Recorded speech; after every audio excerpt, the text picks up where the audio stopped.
Bonjour tout le monde, c'est Danielle Léger de la Baie de Carotte. Le mois d'août dans lequel nous sommes, c'est le mois des récoltes. On a une abondance de tomates, de concombres, de haricots, de zucchini, de courgettes. Mais ça ne veut pas dire non plus que c'est la fin de la saison du jardinage et de notre potager. Avant de vous présenter mes quelques conseils, je vous inviterai à vous abonner à la chaîne YouTube et à cliquer sur la clochette afin d'être avisé lorsque je mets en ligne un nouveau vidéo.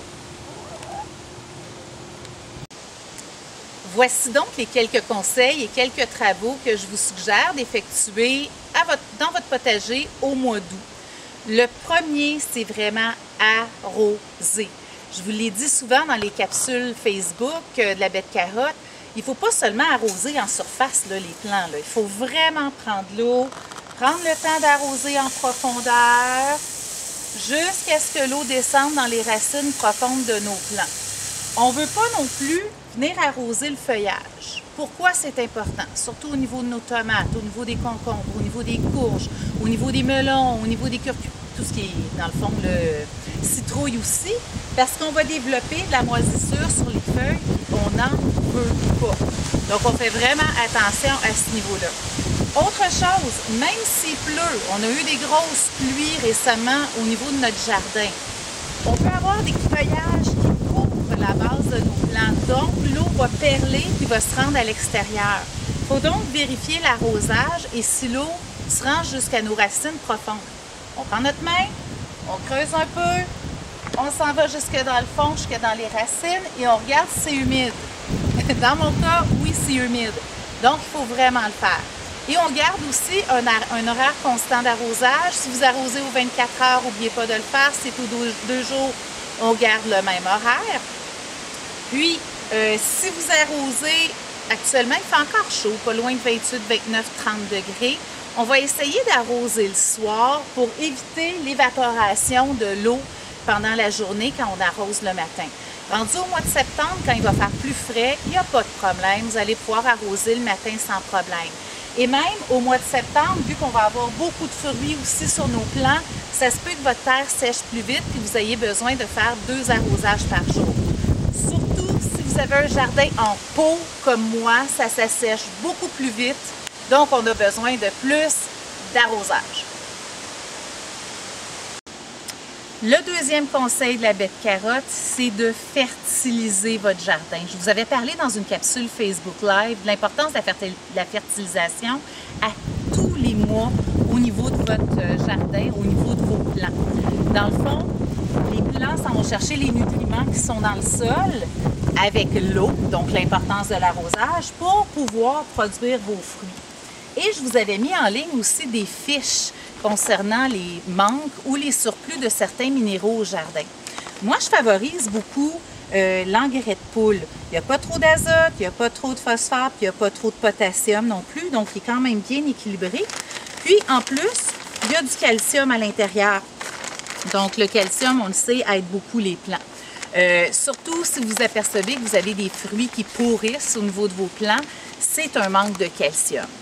Pour vous aider, en dessous de la capsule YouTube d'aujourd'hui, je vais vous mettre le lien vers les fiches, justement, de carence et de pénurie au jardin, pour que vous puissiez y accéder facilement. Le troisième conseil, c'est de semer. Non, il n'est pas trop tard. Oui, on récolte, mais les gels sont encore loin. Pour plusieurs légumes, dont les légumes, ici j'ai mis de la laitue, donc on a de la laitue romaine, de la laitue frisée, j'ai de la betterave, j'ai encore d'autres laitues ici, j'aime ça beaucoup, des carottes, des radis, de la bétacarde. C'est des légumes qu'on peut encore semer. Oui, mais Danielle, comment est-ce qu'on sait quand est-ce que ça va geler? Allez sur Google, rentrez le nom de votre ville et marquez date de premier gel, ville de Sept-Îles. Ça va vous donner la date de premier gel possible. Sur vos sachets de semences, vous avez la date à maturité de vos plants. Par exemple, ici, mes bétacardes, je le sais, c'est 55 jours. On est le 5 août.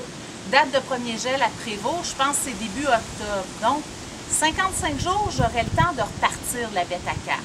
Donc, regardez pour votre secteur, pour votre région. Il n'est peut-être pas trop tard pour faire votre jardin d'automne. Et le quatrième conseil de la bête carotte aujourd'hui, c'est l'entretien au jardin. Il faut effectuer certains travaux comme, je vais en prendre, désherber les graminées au jardin. Donc quand on a des mauvaises herbes comme ça, on ne sait pas s'ils viennent en compétition avec nos légumes au jardin. Donc c'est bien important de les retirer.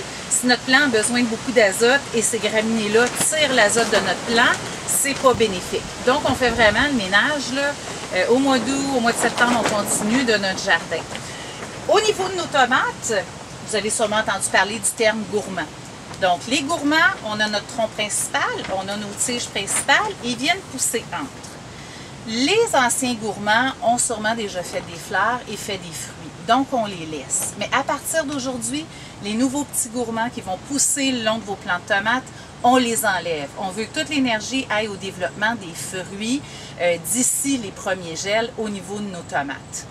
Autre chose, si vous avez des fraises, c'est le temps d'aller auprès de vos fraisiers, de regarder si on fait des petits bébés, de les couper et de les mettre en terre pour qu'ils fassent des racines. Un plant de fraises, ça dure combien de temps? 4 à 5 ans. Donc, il faut commencer à préparer la relève de ces plants-là pour le futur.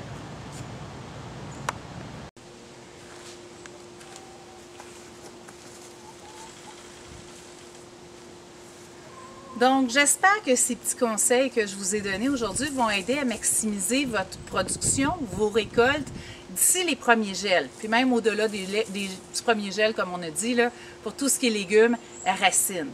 Au cours du mois, je vais vous donner aussi certaines méthodes de conservation pour garder ces bons légumes que vous avez pris le temps de produire là, avec amour pendant tout l'été. Donc, tout ce qui est lactofermentation, tout ce qui est mise en conserve des aliments, tout ce qui est utilisation du presto. Donc, ça va vous permettre d'effectuer des bonnes réserves aussi pour l'automne. Rien de mieux de manger nos propres légumes.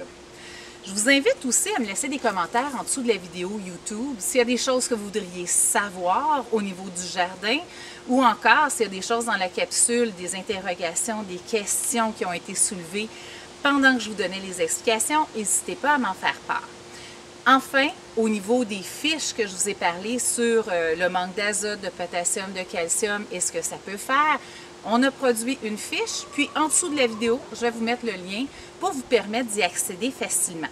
Donc, n'hésitez pas à vous abonner à la chaîne YouTube, à suivre La Bête Carotte sur Facebook, à regarder aussi le blog sur labettecarotte.com et posez-moi toutes les questions que vous avez sur le jardinage. Ça va me faire plaisir de vous aider. Donc, bonne fin de journée à tous et bon jardinage!